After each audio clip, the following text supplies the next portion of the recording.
Todos elevaram o nosso pensamento até Jesus, acalmando a nossa mente, o nosso corpo, respirando profundo e calmamente, para que possamos assim elevar a nossa vibração e colocando na nossa mente o nosso Mestre Jesus, que com os braços abertos nos recebe com aquele amor, com aquela bondade, percebendo todas as nossas necessidades, as nossas dificuldades e trazendo aquilo que necessitamos.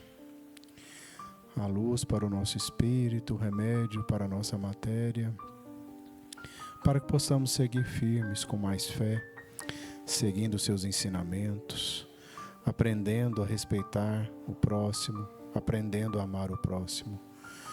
Mestre Jesus, que a sua vontade seja feita na nossa vida agora e sempre. Pai nosso que estais no céu, santificado seja o vosso nome, venha a nós o vosso reino, seja feita a vossa vontade, assim na terra como no céu. O pão nosso de cada dia nos dai hoje, Senhor. Perdoai as nossas ofensas, assim como nós perdoamos a quem nos tem ofendido. E não nos deixeis cair em tentação, mas livrai-nos, Senhor, de todo mal, porque vosso é o reino, o poder e a glória para sempre. Que assim seja. Boa noite a todos. Nós temos aqui do Evangelho segundo o Espiritismo, no capítulo 5, Bem-aventurados os aflitos. E uma mensagem aqui muito importante, que o nosso companheiro orador de hoje vai fazer a palestra e vai utilizar esses assuntos aqui para a abordagem dele. O item 4, causas atuais das aflições. As contrariedades da vida são de duas espécies, ou pode-se dizer de duas origens bem diferentes, as quais é muito importante distinguir. Umas têm a sua causa na vida terrestre, outras não nesta vida. Ao buscar as origens dos males terrenos, percebe-se que muitos são a natural consequência do caráter e da conduta dos que o sofrem. Quantos homens caem por causa da sua própria culpa? Quantos são vítimas de seu desleixo, imprevidência, orgulho e ambição? Quantas pessoas arruinadas pela desordem, desânimo, má conduta ou por não limitarem seus desejos? Quantas uniões infelizes, fruto do interesse e da vaidade, e nas quais o coração não serviu para nada? Quantos desentendimentos e desastrosas disputas se evitariam com um pouco mais de calma e com menos melindres? Quantas doenças e enfermidades resultam da imprudência e excessos de toda a ordem? Quantos pais são infelizes por causa dos filhos, por não combaterem neles, desde pequeninos, as manifestações de suas más tendências? Por indiferença e comodismo, deixaram desenvolver neles os germes do orgulho, do egoísmo e da tola vaidade, que ressecam o coração e depois, mais tarde, ao colherem o que semearam, espantam-se e afligem-se com a falta de respeito e a ingratidão deles.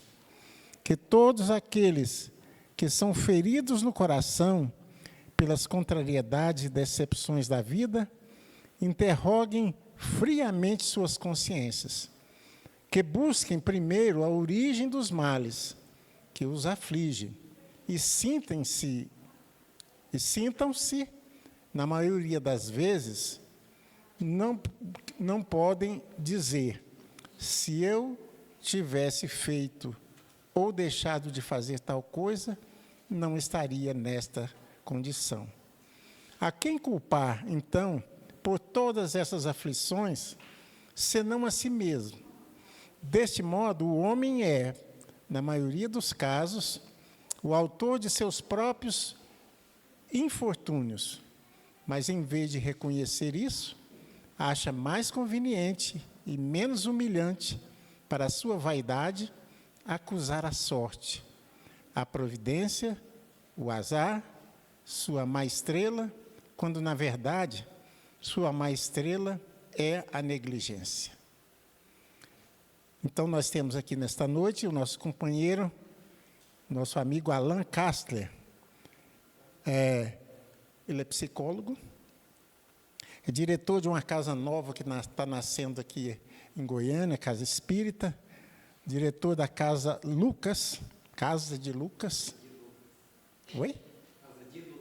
Casa de Lucas, né? É orador, faz palestras em vários centros e é escritor espírita. Tem livros já escritos por ele mesmo.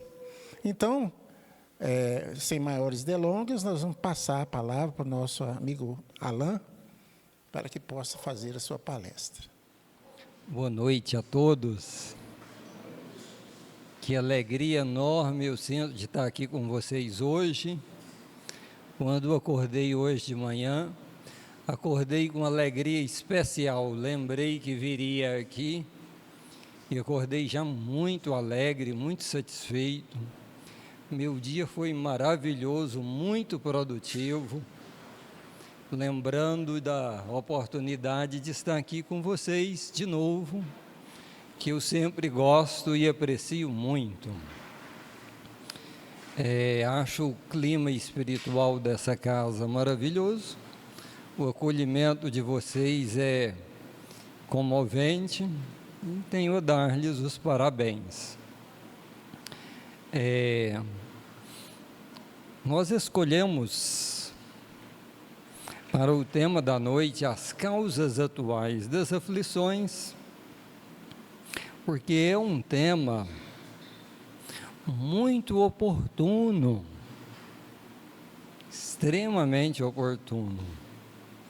Atualmente nós sabemos do estado calamitoso e enternecedor dos nossos irmãos do sul do país, passando por uma tragédia sem precedentes, que tem sim algumas das suas causas naturais, que nós, os humanos, não poderíamos ter evitado, mas também tem muitas outras causas humanas que foi vítima da nossa imprevidência.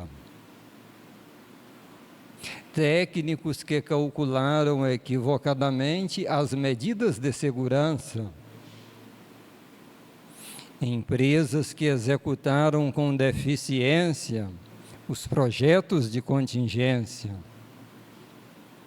autoridades que negligenciaram o dever de promover estudos técnicos e científicos antecipadamente para proteger o patrimônio e a vida do povo. Não há que se falar apenas de causas anteriores das aflições, mas também de uma série de causas atuais que poderiam e devem ser evitadas de agora em diante. O que também é aplicável à nossa vida particular, sobretudo quando nos cabe, por mandato divino, cuidar do nosso. Amai-vos e instruí-vos, como nos diz o Evangelho segundo o Espiritismo, um ensinamento de tal maneira valioso e precioso que, se levado a cabo, desempregaria 100% dos meus irmãos psiquiatras e psicólogos. Não teria emprego e trabalho para nós.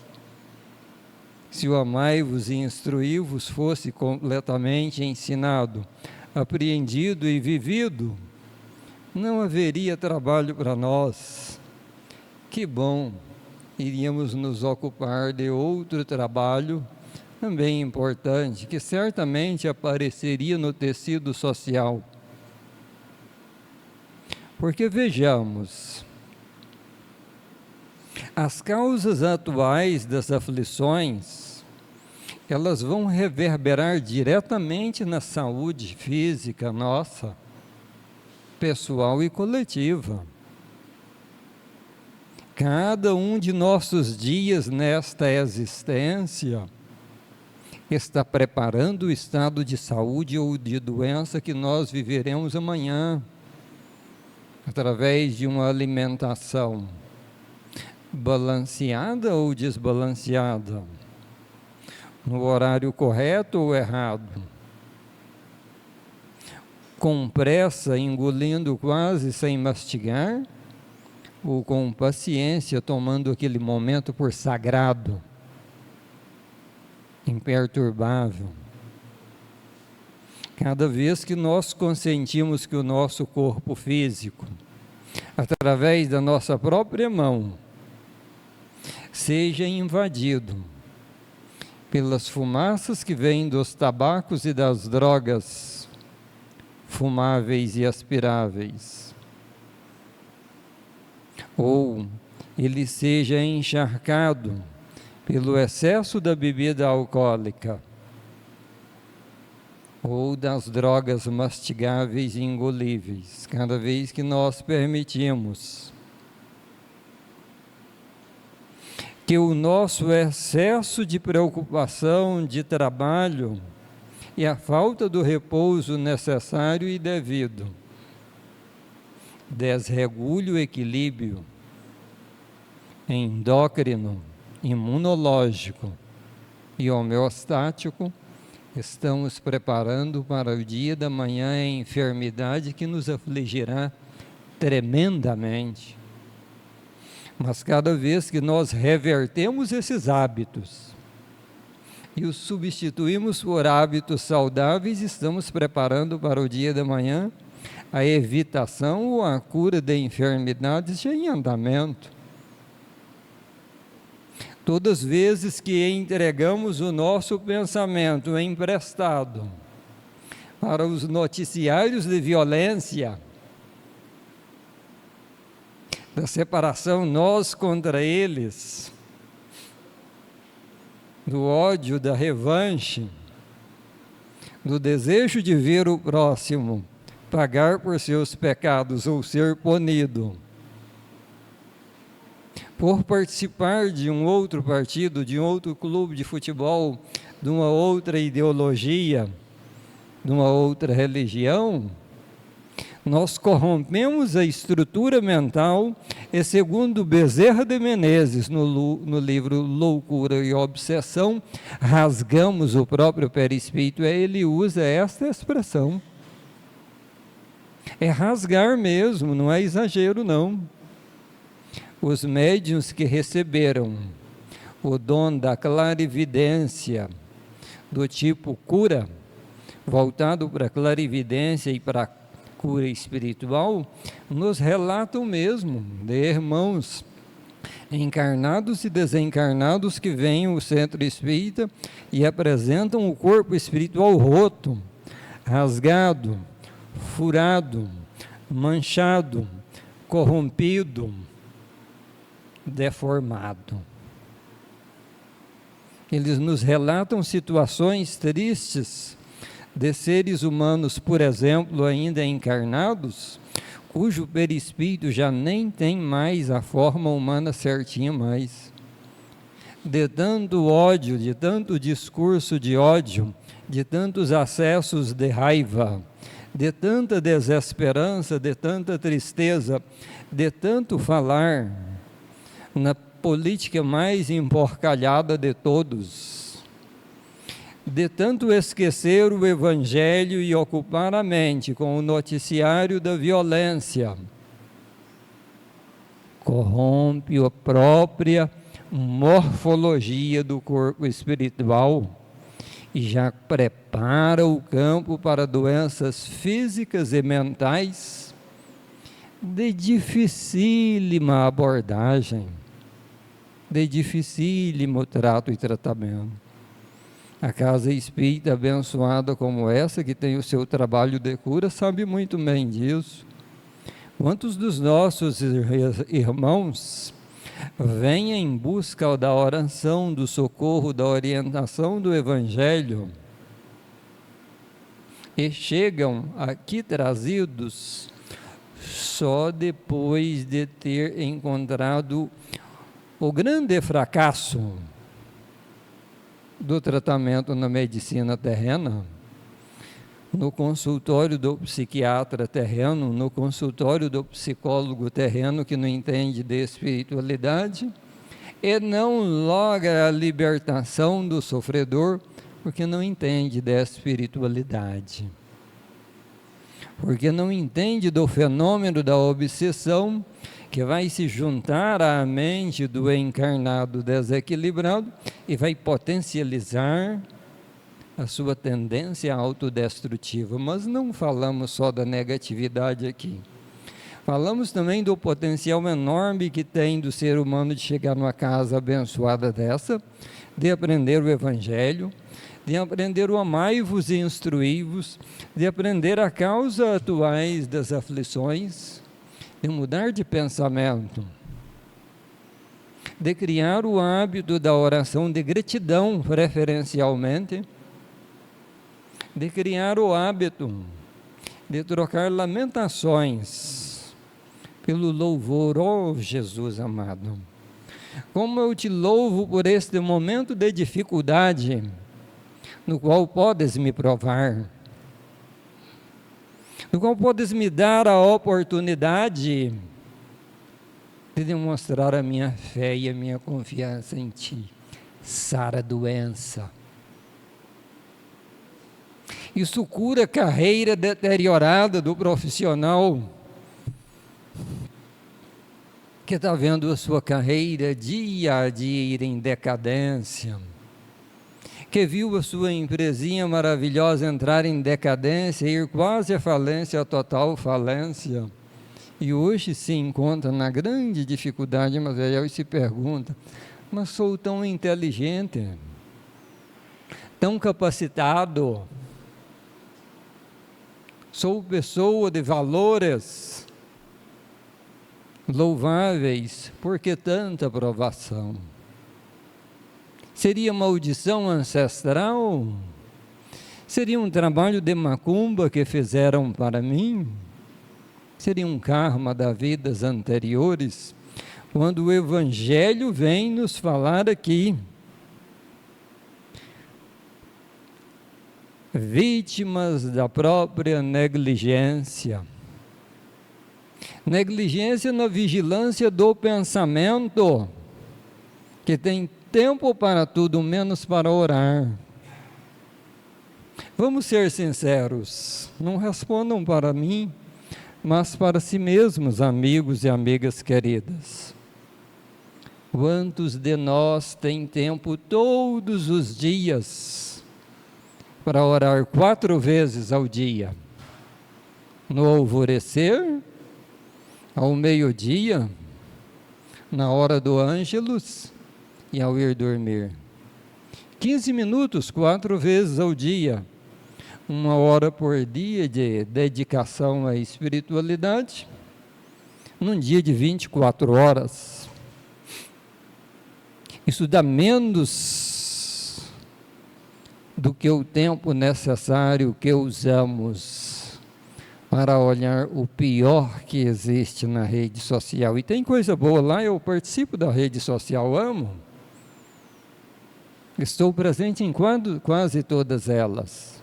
Não é uma condenação do instrumento em si, mas daquilo que se busca quando se vai a um instrumento, porque com o mesmo instrumento podemos produzir obras maravilhosas, capazes de elevar o padrão mental, familiar, pessoal, familiar, coletivo, mas também capazes de nos fazer participar da grande rede mundial do hipnotismo de massa, que está aí há milhões e milhões de anos nos adoecendo, escravizando, desorientando e entristecendo, quando na verdade o cristianismo já há 2000 anos e o espiritismo ainda mais hoje, porque nos permite conhecer a mensagem do Cristo em sua essência mais purificada. Ele nos permite a compreensão daquilo que é necessário para viver uma vida alegre, animada, produtiva e bem-sucedida, saudável, próspera, da verdadeira prosperidade que nós estamos falando. Não é da prosperidade de juntar milhões às custas da pobreza de milhares. Estamos falando da prosperidade daquele que insere no tecido social como um ser produtivo, como um líder, capaz de incentivar as coletividades a serem cada dia mais elevadas, solidárias, produtivas e achar soluções que melhoram a vida para todos. E o Espiritismo nos dá, mais do que nenhuma outra fonte, condições para isso, porque ele nos possibilita entender o motivo pelo qual estamos aqui, de onde viemos, para onde vamos e o que temos de fazer para chegar lá em boas condições. Viemos de onde, meus amigos? Daqui mesmo, numa sequência interminável de idas e vindas entre o mundo espiritual e o material, procurando evoluir. Eis o motivo. Nenhum de nós está aqui para construir pontes, abrir estradas, pintar paredes, desenhar quadros belíssimos como esses, ou produzir cadeiras, que são todas atividades úteis, respeitáveis, importantes e valorosas, mas não é o objetivo da nossa presença aqui. O Espiritismo nisso é maravilhoso. É como se ele dissesse para mim todos os dias: cara, você não veio aqui para isso, faça tudo isso, é seu dever, mas entenda, não foi para isso. É como se todo dia ao acordar ele me dissesse: ei, cara, você veio para ser um testemunho da alegria do Senhor Jesus no mundo, no caminho das pessoas. E não é uma alegria baseada no sofrimento, no defeito, no preconceito do próximo. Não, a alegria cristã daqueles que se juntam para proclamarem o nome de Jesus, não pregando na praça pública, mas através da ajuda mútua que nos damos uns aos outros, no local de trabalho, se ajudam uns aos outros. Sim, se ajuda, não é? Senão não haveria as empresas, os órgãos públicos, as universidades. No lar, se ajudam uns aos outros, bom, deveríamos. Nem sempre isso acontece, mas é o lugar de. Na casa de oração, na igreja, na casa espírita, sim, nos ajudamos uns aos outros. Essa casa maravilhosa, esse prédio lindo, foi construído com base na ajuda mútua de muitos, milhares, centenas. Os louváveis construtores encarnados desta veneranda instituição que nos abriga hoje, talvez não tenham uma dimensão deste trabalho. Talvez eles tenham um anuário onde contem a história de todos os que trabalharam para construir. Talvez tenham lá 40, 50 pessoas, mas estão enganados. Foram centenas, foram milhares, Porque antes mesmo que o terreno fosse comprado para constituir esta instituição maravilhosa, séculos e séculos antes, uma pleiade de espíritos já planejava, já estava planejado, já fazia parte na mente dos espíritos superiores essa situação. E eles eram capazes de nos ver antecipadamente aqui reunidos nesta noite, recebendo não só a palavra que vem da espiritualidade superior, e é jorrada através do aparelho mediúnico de um encarnado, mas também recebendo curas que estão sendo processadas aqui hoje.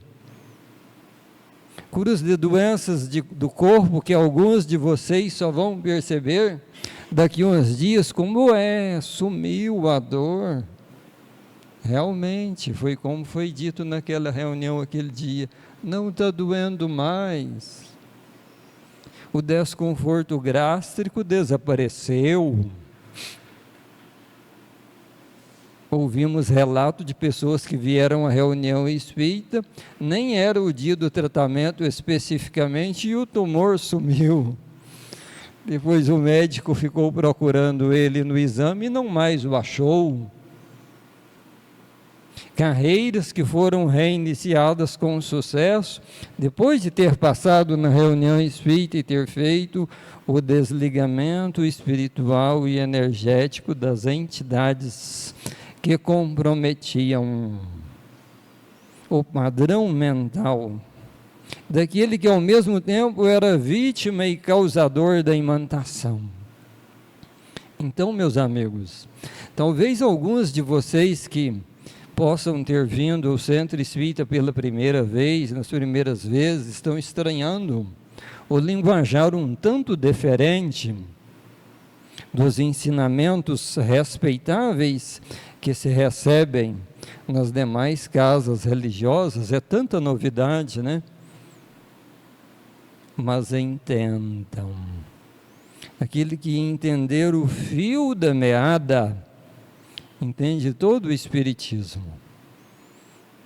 E nós poderíamos dizer com toda certeza que muitos dos espíritas passam uma vida inteira fazendo estudos respeitáveis da doutrina espírita e desencarnam sem entender o fio da meada. Porque no frigir dos ovos, no simplificar de todas as coisas, a maravilha da doutrina espírita é que o ensinamento que a descreve, delimita e a honra muito bem é extremamente simples. É de uma simplicidade impressionante que é difícil até de aceitar. Alguns amigos filósofos espíritas vão até protestar e dizer que é uma super simplificação, mas nós ousaremos contrariá-los e dizer que basicamente o que o Espiritismo nos diz é o seguinte: cara, essa vida é um tesouro tão grande, tão precioso,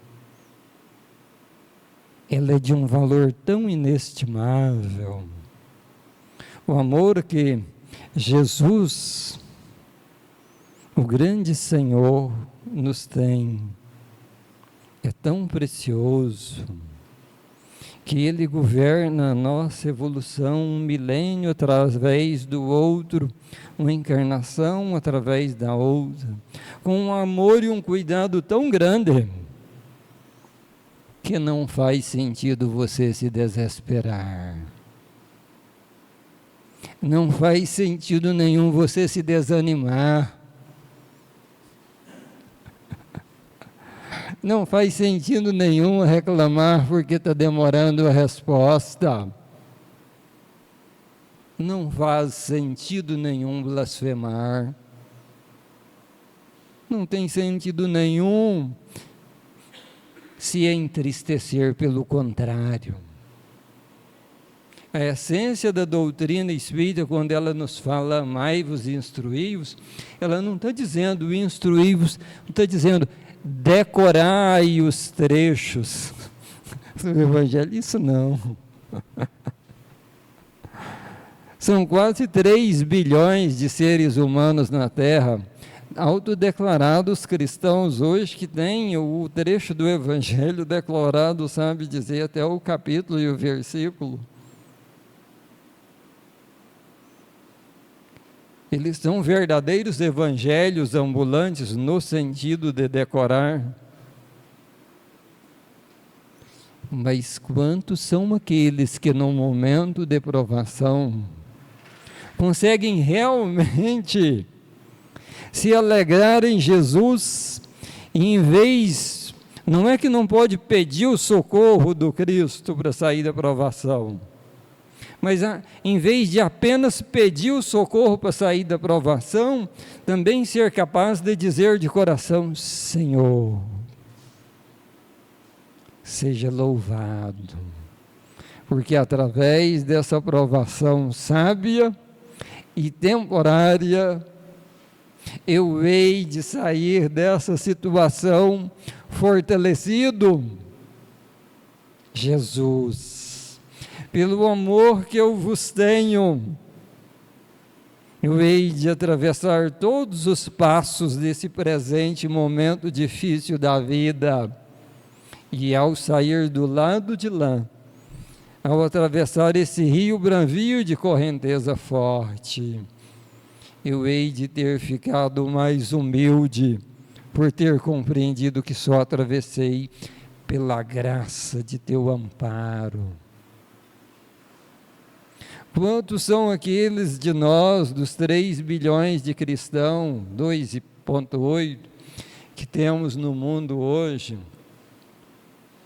dos outros 10 ou 15 bilhões de cristãos desencarnados, destes 20 bilhões de cristãos no mundo hoje, quantos nós poderíamos contar daqueles que, tendo sofrido as decepções no caminho, são capazes de reconhecer que estão com o coração decepcionado, ulcerado, mas nunca entristecido, e são capazes de dizer todos os dias pela manhã: eu hei de levantar no dia de hoje, e eu hei de mostrar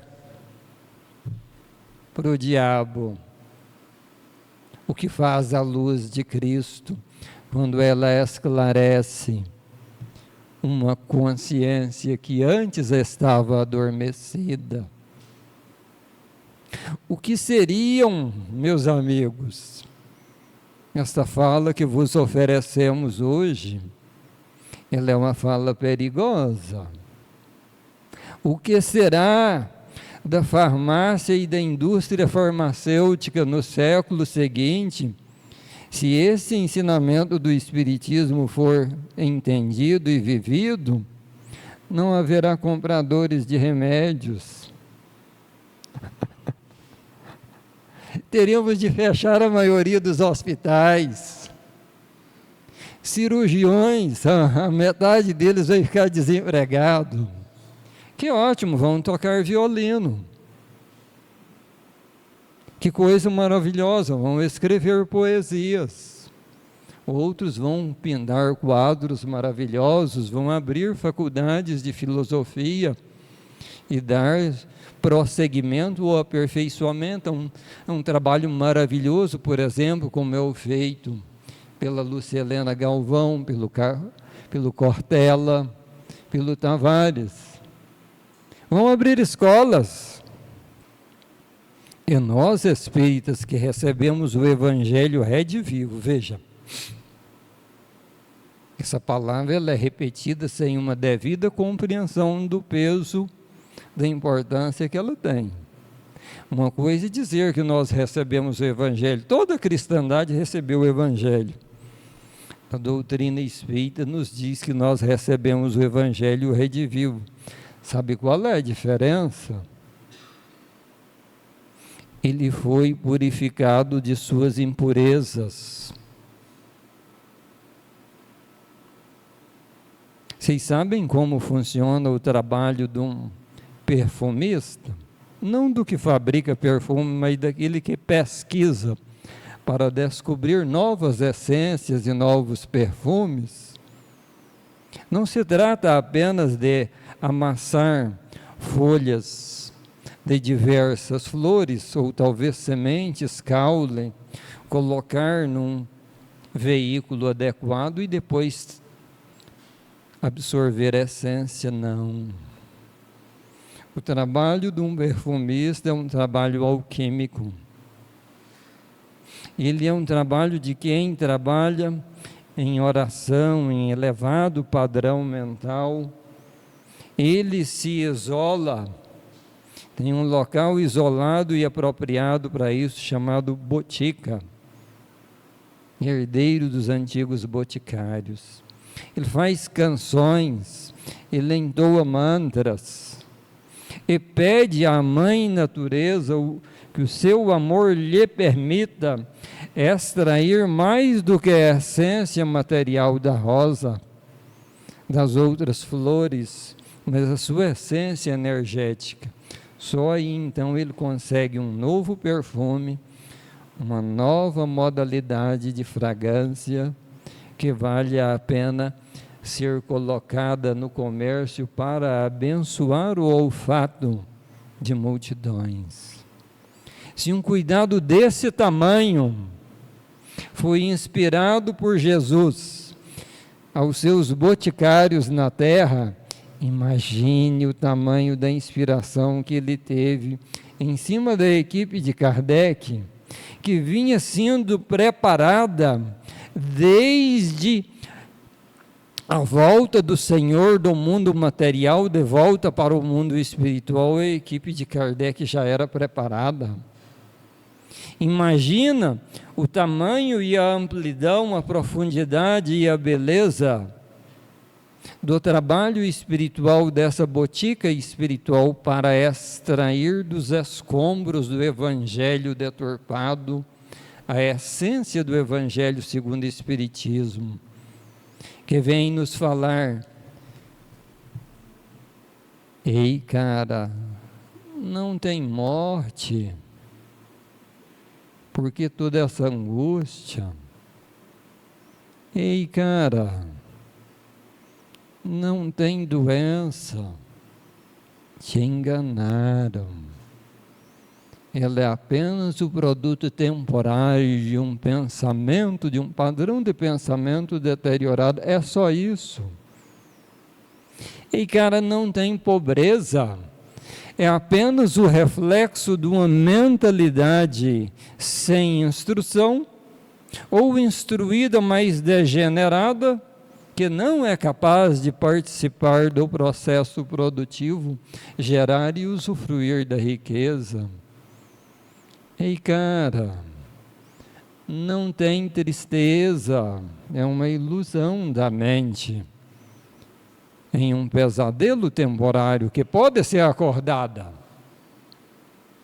para as alegrias do espírito, para se tornar um propagador do Evangelho que divulga também alegria, esclarecimento e libertação.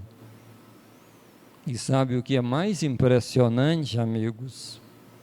Que o espírito que foi capaz de compreender e de extrair no Evangelho segundo o Espiritismo a essência do cristianismo, essa essência simples, mas poderosa, ele se torna de tal modo enriquecido por dentro, que não só debela a doença do seu corpo, não só liberta a mente dos distúrbios mentais, não só liberta o lar de todo tipo de perturbações, não só restaura a carreira que estava deteriorada e perdida,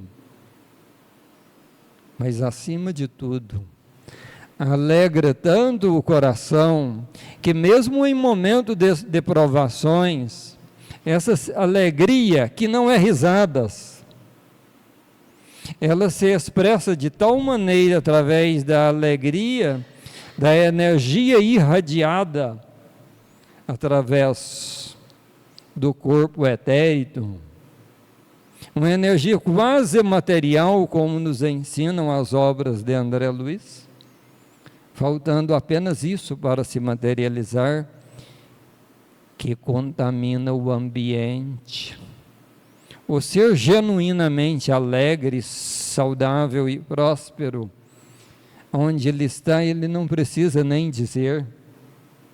Muitos relatam que só de estar por perto se sentiram sarados, esclarecidos, acalmados, e toda essa maravilha disponibilizada a nós através da obra kardeciana, da obra xaveriana, da obra divaldiana e das demais obras enobrecidas do Espiritismo, e a gente encontra espírita revoltado, lamentoso, queixador, escravo de vícios. Não podemos conceber esta possibilidade. Não podemos aceitar isso no campo da normalidade. E temos de fazer aquilo que Paulo nos disse para fazer uns aos outros. Admoestai-vos uns aos outros, orai uns pelos outros. E amparai-vos uns aos outros, para que sedes vós uma verdadeira família, e não mais estranho, como éramos antes de Cristo Jesus ter nos resgatado do reino da treva para o reino da luz. Assim seja. Então, nesta noite de hoje, nós agradecemos a palestra do nosso amigo Alain, que nós possamos, através da sua palestra, da sua orientação, da sua conversa, colocarmos as orientações na nossa vida, nas pessoas a qual nós frequentamos no nosso dia a dia, melhorando a nossa condição, trazendo mais harmonia para os nossos lares, nossos trabalhos, onde quer que a gente esteja, e sempre pensando nos ensinamentos de Jesus. Muito obrigado, seu Alain, obrigado a vocês, a presença de todos.